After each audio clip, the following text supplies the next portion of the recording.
የጥበብ ሰዎች መጡ። አንዲት ወጣት ሴት ለጉዞ ኤርፖርት ውስጥ ተቀምጣለች። አውሮፕላኑ እንደሚዘገይ ባወቀች ጊዜ ኤርፖርት ውስጥ ካሉ ሱቆች ኩኪስና መጽሐፍ ገዛች።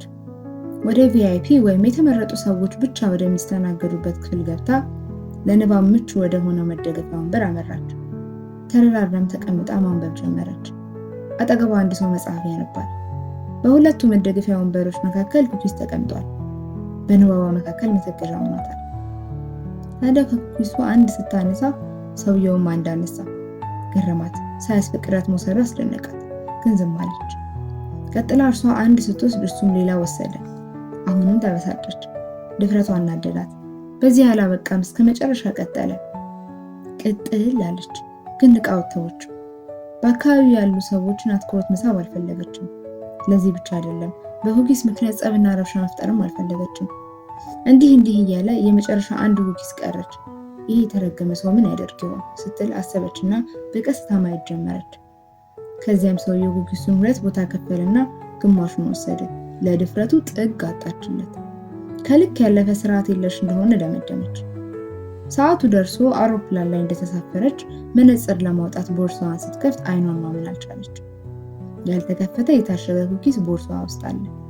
በጣም አፈረች፣ ተሸማቀቀች። ለካስ የራሷን ኩኪስ ቦርሳዋ ውስጥ ረስታ የሰውየውን ነበር ስትበላ ቆየችው።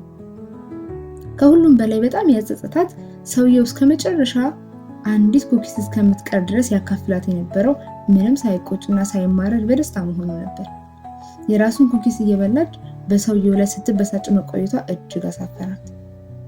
አሁን ይቅርታ ለመጠየቅ እንኳን ጊዜው አልፏል። እርሱም በሌላ አውሮፕላን ወደ ሌላ ሀገሩ አቅንቷል። እርሱን የማግኘት አንድ ተጨማሪ እድል ተመኘች። ብዙ ተመኘች። ማመስገን፣ ይቅርታ መጠየቅ፣ ጉዳዩን ማብራራት፣ ግን ሁሉም እርሷ ጋር ቀሩ።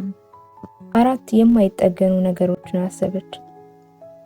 ድንጋይ ከተወረወረ በኋላ፣ ቃላት ከተናገርናቸው በኋላ፣ ድርጊቶች ካመለጡን በኋላ፣ ጊዜ ካለፈ በኋላ ዋጋ እንደሌለው እኛ ምንም ነገር ከመናገራችንና ከመፈጸማችን በፊት መጀመሪያ ራሳችንን ዛሬ ልናመሰግናቸው፣ ዋጋ ልንሰጣቸው፣ ልናከብራቸው የሚገቡ ወዳጆቻችንን፣ የትዳር አጋሮቻችንን፣ ጀግኖቻችንን ጊዜው ሳያልፍ እናመስግናቸው።